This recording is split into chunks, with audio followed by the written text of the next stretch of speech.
Welcome to the very first episode of Dropping Emerald Gems. I'm your host, Angela T. Jackson, a licensed therapist in the state of Tennessee. I'm the face of the Jackson Impact Mental Health Solutions. Thank you for tuning in today.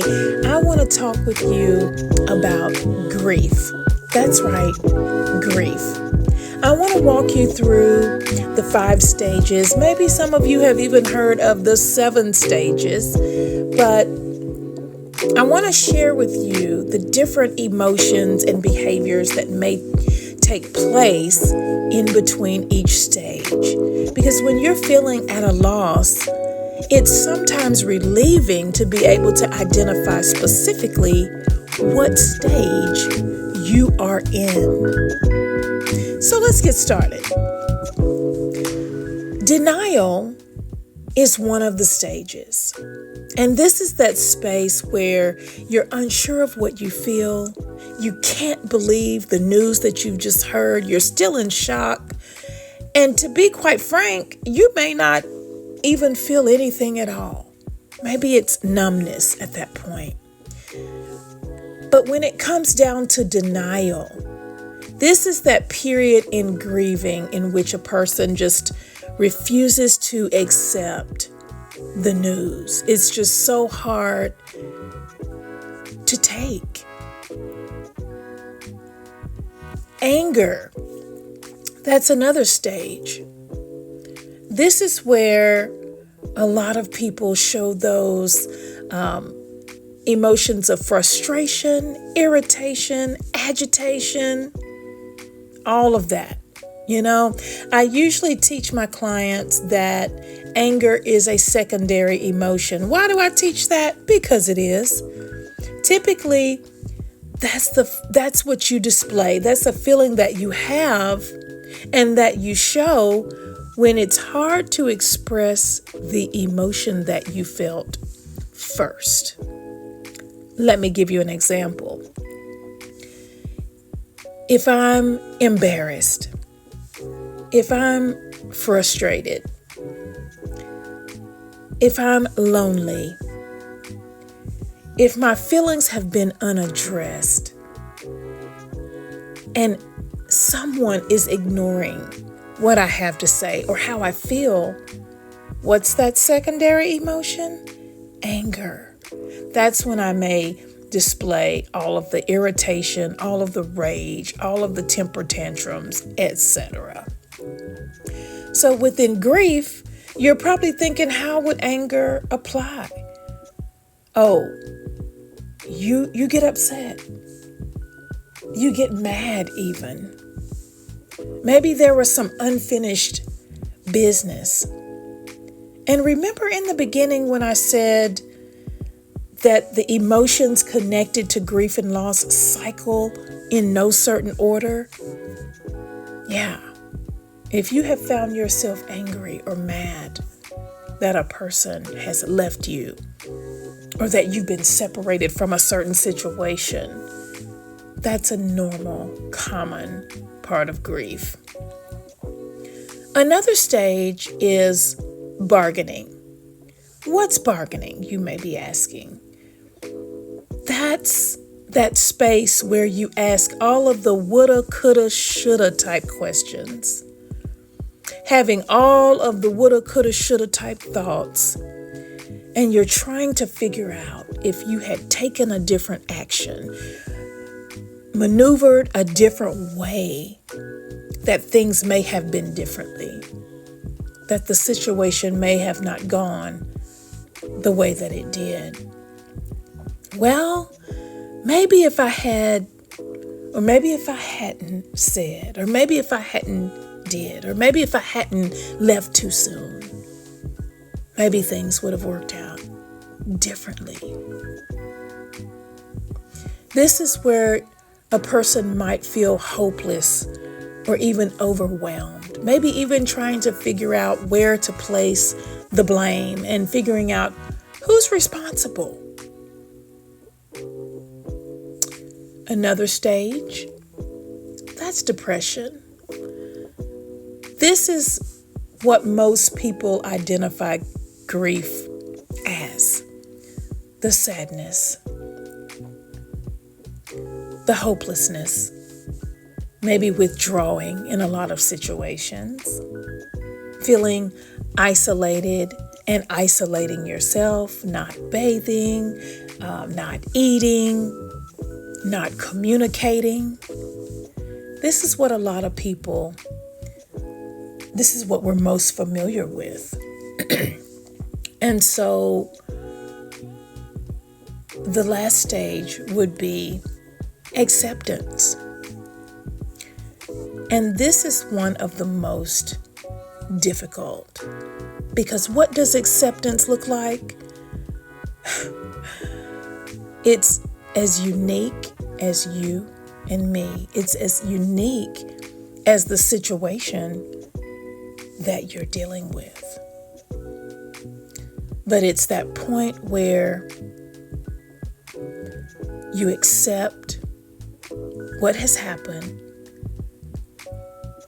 You're able to look at life through a new lens and maybe even help someone else through their point of grief.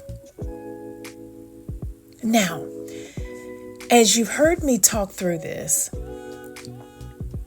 it may sound like I'm referencing the loss of life, but I want to specifically point out that grief is not only associated with the loss of life, it's also associated with changes in situations and circumstances, other losses that you might experience from day to day.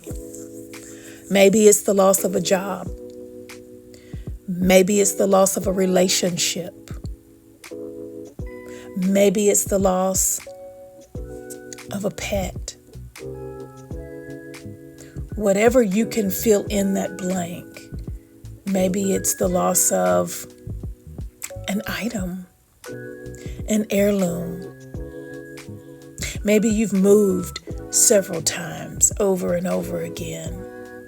I know personally I can relate to having a lot of different moves within my life and feeling like I'm leaving something behind every single time.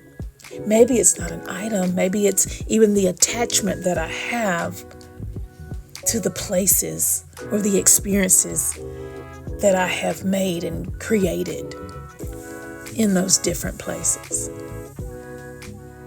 So think about some of the things that you have lost, some of the things that you have struggled to adjust to, and how you have felt in those moments or in those situations. Everyone grieves differently. And I want to say this. And if you remember nothing else, if you don't identify any other takeaway, I want you to remember this. No two people grieve in the same way. And no one can tell you how long it's going to take for you to grieve. No one can tell you that there is a time frame for grief. Maybe you continually experience a level of pain. And maybe as time goes along, that pain lessens a little bit more. But guess what? There's a thing called triggers.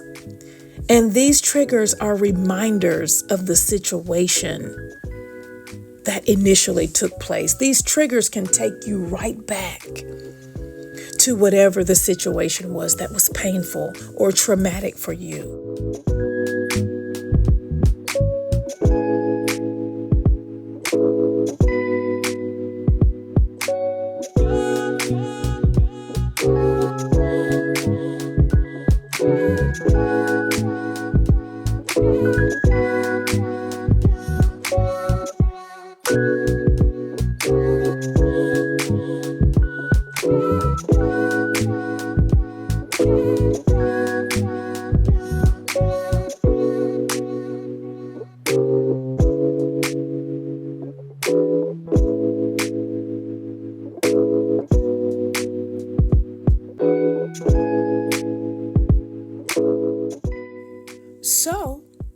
if you find yourself in a situation where you struggle to adjust to the loss that you've experienced, or the feelings that we've discussed seems to be prolonged, or it's lasting longer and longer, days after days, and you notice that you're struggling to carry out what you would normally do in your life, that would be the time to seek out professional help.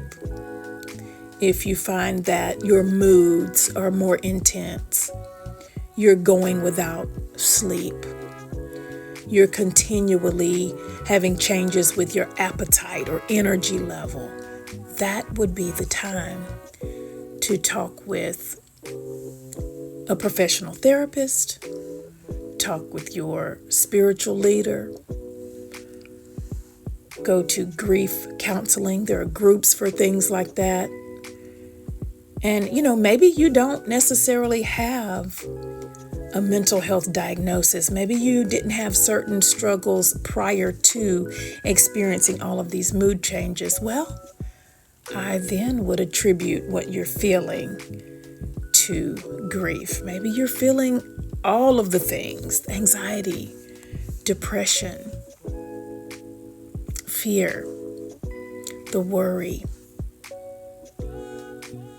Maybe you're experiencing even physical symptoms, and maybe you've gone to the doctor and they're not able to find anything physically wrong.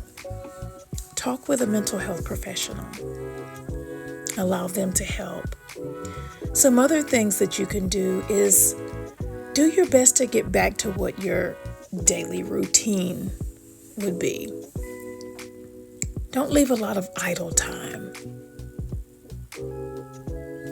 Find things to do that you enjoy or that bring you joy.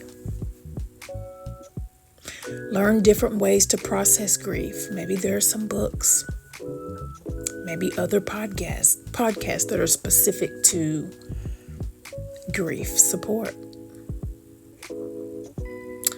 And, I'll be honest, one of the things that has been taking place here lately that actually influenced this topic for this episode is the number of referrals that I have received for post-election grief. That's right, post-election grief. There are so many people who have been in shock, who have been numb, who have been unsure of their next steps, or they just are struggling. Maybe it's been described as disgust, or again, not knowing what emotion to put in that place. Again, there are support groups out there that focused on post-election sadness, decision-making, giving tips and tools to disconnect, to process, to refocus, and to pick up and to celebrate the life that you live in the moment from day to day. So I want to say, if there's anyone who is in need of support and you don't know where to find it, maybe it's a mental health crisis, maybe you're struggling, maybe you don't know how to get connected to a licensed therapist. If you're in a position where you need to connect with a crisis line, call 988. You can either call, you can text, you can go to the website for 24/7 support from a licensed therapist. Maybe you have insurance. Talk with your primary care physician. If you're already under the care of a doctor, talk with them and let them know about how you're feeling. And they can usually connect you with someone with a network that they have a relationship with, so that way you feel like you're getting a warm handoff. Also, you can look for the member services number on the back of your insurance card if you want to get some additional help with other providers who are accepting new patients in your area. Maybe you're saying, I don't have insurance. Well, there are different agencies that offer support. They may offer discounted rates. They may offer sliding fee scales. Go to sites like Psychology Today and search your zip code, or specifically search exactly the level of support that you're looking for. So, thank you again for tuning in to this episode about grief. I hope that you've gotten some takeaways that you can use and to help you identify what stage you're in or a loved one that's close to you. Take care. We'll talk soon. Again, I'm Angela T. Jackson, the face of the Jackson Impact Mental Health Solutions, a licensed therapist in the state of Tennessee. And thank you for joining me for Dropping Emerald Gems.